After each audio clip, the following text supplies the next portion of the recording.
नमस्कार। आज बात करते हैं भारत के डिफेंस सेक्टर में हुई एक एक बहुत ही दिलचस्प तरक्की की। हाँ नमस्कार। बैंगलोर का एक स्टार्टअप है हाइप्रिक्स एविएशन। हाँ, हाइप्रिक्स एविएशन। उन्होंने देश का पहला प्राइवेट सुपरसोनिक रैमजेट इंजन बनाया है, तेज। बिल्कुल, और इस पे काफी डिटेल्ड लेख भी है जिससे हमें ये सारी जानकारी मिली है। तो आज हम इसी कहानी को थोड़ा खोलेंगे, कैसे दो दोस्तों ने ये कर दिखाया।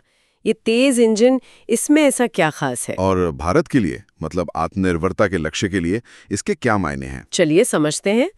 तो हाइप्रिक्स ये शुरू हुई जून 2024 में। हाँ, ज्यादा पुरानी नहीं है। दो इंजीनियर दोस्त थे, देवमाल्या बिस्वास और दिव्यांशु मंडोवारा।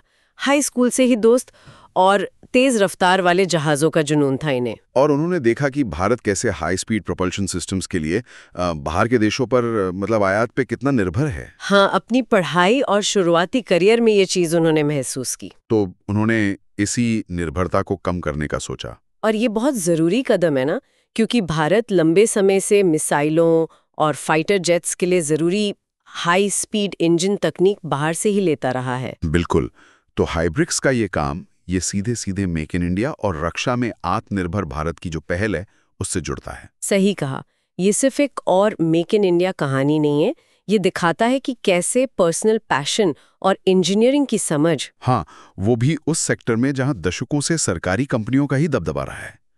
ये शायद एक नए इनोवेशन मॉडल का भी संकेत है डिफेंस इकोसिस्टम में। और सबसे ज्यादा चौंकाने वाली बात तो इनकी रफ्तार है।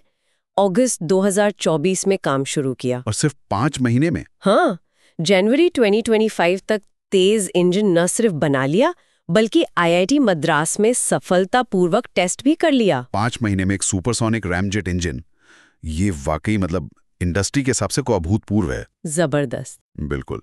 और सिर्फ तेजी से बनाना ही नहीं, जो तकनीक है तेज की, वो इसे असली गेम चेंजर बनाती है। अच्छा, क्या खास है तकनीक में? देखिए, ये एक liquid fuel supersonic ramjet engine है। मतलब ये मैक 2 से मैक 4 के बीच। मैक 2 से मैक 4, यानी आवाज की रफ्तार से 2 से 4 गुना तेजी पर। हाँ बिल्कुल। और इस स्पीड रेंज में ये बहुत कुशलता से, मतलब एफिशिएंटली काम करता है। ये रैमजेट इंजन, ये पारंपरिक रॉकेट से कैसे अलग है और ज्यादा कुशल क्यों है? अच्छा सवाल है।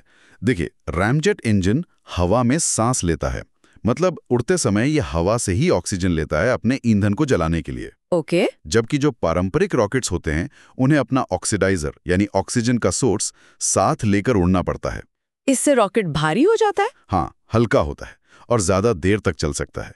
ये तेज इंजन जो है, पारंपरिक सॉलिड रॉकेट वाली मिसाइलों से 3 से 4 गुना ज्यादा कुशल है। 3 से 4 गुना ज्यादा कुशल। इसका मतलब सिर्फ ये तो नहीं कि मिसाइल ज्यादा दूर जाएगी? नहीं, सिर्फ दूरी ही नहीं। इसका मतलब है कि मिसाइलें या तो हल्की बन सकती हैं, या फिर ज्यादा वजन का हथियार मतलब पेलोड ले जा सकती हैं, या फिर अपनी टॉप स्पीड ज्यादा देर तक बनाए रख सकती हैं। दुश्मन के रडार से बचने के लिए ये बहुत जरूरी है। समझ गई। तो ये भारत की विदेशी रक्षा तकनीक पर निर्भरता कम करने में एक बड़ा कदम हो सकता है। बिल्कुल, एक महत्वपूर्ण तकनीकी उपलब्धि है ये। लेकिन ये सफर आसान तो नहीं रहा होगा। लेख में जिक्र है कि शुरू में जो स्थापित वैज्ञानिक थे, उन्हें इनके काम पर संदेह था। हाँ, होता है अक्सर ऐसा। फिर फंडिंग की दिक्कतें, सरकारी ग्रांट सीमित थी और प्राइवेट निवेशक भी आसानी से आगे नहीं आ रहे थे। और फिर ऑपरेशनल दिक्कतें भी थीं, जैसे हाई क्वालिटी एरोस्पेस मटेरियल जुटाना और जो सरकारी नियम वगैरह हैं उनसे निपटना। हाँ, ये सब चुनौतियां तो थीं, लेकिन हाइप्रिक्स की ये जो कामयाबी है, ये सिर्फ उनकी कहानी नहीं है। ये भारत के प्राइवेट सेक्टर की बढ़ती क्षमताओं को भी दिखाता है। सही।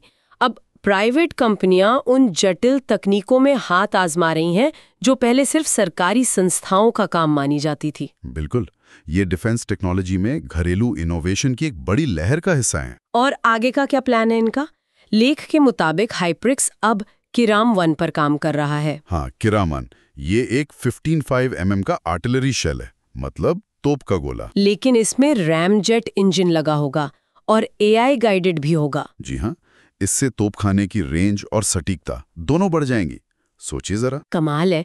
इसके अलावा ये लोग सुपरसोनिक और हाइपरसोनिक उड़ान के लिए कमर्शियल नेविगेशन सिस्टम पर भी काम कर रहे हैं। हाँ, लेकिन ये भी बताया गया है कि कंपनी अभी भी बूटस्ट्रैप्ड है, मतलब अपने ही संसाधनों से चल रही है। तो फंडिंग की तलाश अभी जारी है। हाँ, विस्तार के लिए उन्हें निवेश की जरूरत होगी। तो पुण्यलाठे ये कहानी है जुनून की, लगन की और बेहतरीन इंजीनियरिंग की, जिसने भारत को रक्षा तकनीक में आत्मनिर्भरता की तरफ एक बहुत जरूरी कदम आगे बढ़ाया है। सही कहा। और ये एक जरूरी सवाल भी खड़ा करती है कि जैसे जैसे भारत का ये प्राइवेट डिफेंस इंडस्ट्री बढ़ रहा है, ये जो स्थापित सरकारी रक्षा संगठन हैं जैसे DRDO वगैरह, उनके साथ कैसे मिलके काम करेगा? हाँ, ये इंटीग्रेशन कैसे होगा? और इस तरह के जो घरेलू इनोवेशंस हैं, वो ग्लोबल स्टेज पर भारत की रणनीतिक स्थिति को कैसे प्रभावित कर सकते हैं? ये सोचने वाली बात है आगे के लिए।